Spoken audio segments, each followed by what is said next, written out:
Hey foodie fam, I'm Chantel and I believe that healthy eating doesn't have to be boring. Let's make a power breakfast quinoa bowl. For this bowl, I am using some sliced mushrooms, garlic, onion, spinach leaves, tricolored quinoa, sun-dried tomatoes, and some herbs and spices. So let's move over to the stove.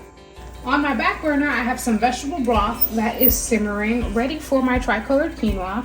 This is washed, and I also have some garlic powder and salt in this broth as well. And we're going to cover this up and let it cook for 15 minutes. To a preheated pan, I'm going to go in and drizzle some olive oil. And we're going to put in our diced onions and saute it up until it is translucent. Next in is my diced garlic cloves, and we're making sure that we do not burn our garlic because burnt garlic tastes nasty. So I'm just gonna saute this up for maybe a minute, if that much, just to get the fragrance and the flavor of the garlic out. Sun-dried tomatoes next. This one did come with its own herbs and oil in it, so that's just going to enhance the flavor of our dish. I'm going in with my sliced baby bella mushrooms. And mushrooms naturally have their own moisture, so you will end up with a little bit of extra water at the bottom of your pan, which is just fine. We are going to cook that out. My quinoa is finished cooking, and the key to getting it to be nice and fluffy is to leave it covered for an additional 5 minutes off the flame so that it becomes fluffy. So we're just going to leave it alone while we finish up with the rest of our veggies. Now I'm going to take my spinach leaves and put it into the same pan, and we are going to let this wilt down in the pan. This may look like a lot now, but as we all know, cooking spinach is going to reduce to almost nothing, but it gives great color and it also has folate. So I'm just going to cover this up and let it wilt.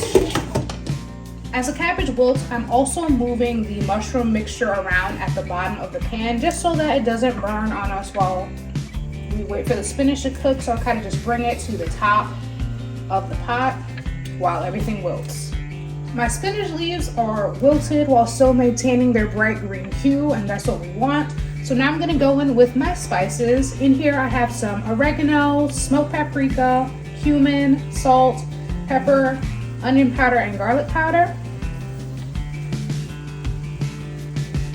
I'm just gonna stir this all together. Now that my veggies are all nice and seasoned up, I'm gonna take my quinoa and making sure not to burn my self-esteem. Just want to show you guys how fluffy it is with the fork. And that's what we want. Then I'm just going to dump it right into our spinach and mushroom mixture. I let this mixture simmer on the stove for about 2 to 3 minutes just to ensure that all the flavors marry each other nicely. And now we're going to move over to my favorite part of these episodes, which is the plating. I have my bowl here ready to go, so I'm just going to take my quinoa and scoop it right into the middle. I love this recipe because it is so versatile. It is very hearty. You could actually eat it for breakfast, lunch, or dinner, honestly. And then I'm going to give it a little bit of garnish because we love garnish. So I'm going to go in with some balsamic glaze, which works perfectly with the sun-dried tomatoes in this dish. So I'm just going to do a little drizzle of that. And then I'm going to put on some scallions just for extra razzle dazzle. And here you have it, my power breakfast quinoa bowl. I hope you enjoyed this video. Don't forget to like, comment, and subscribe. And remember, healthy does not mean boring. See you next time.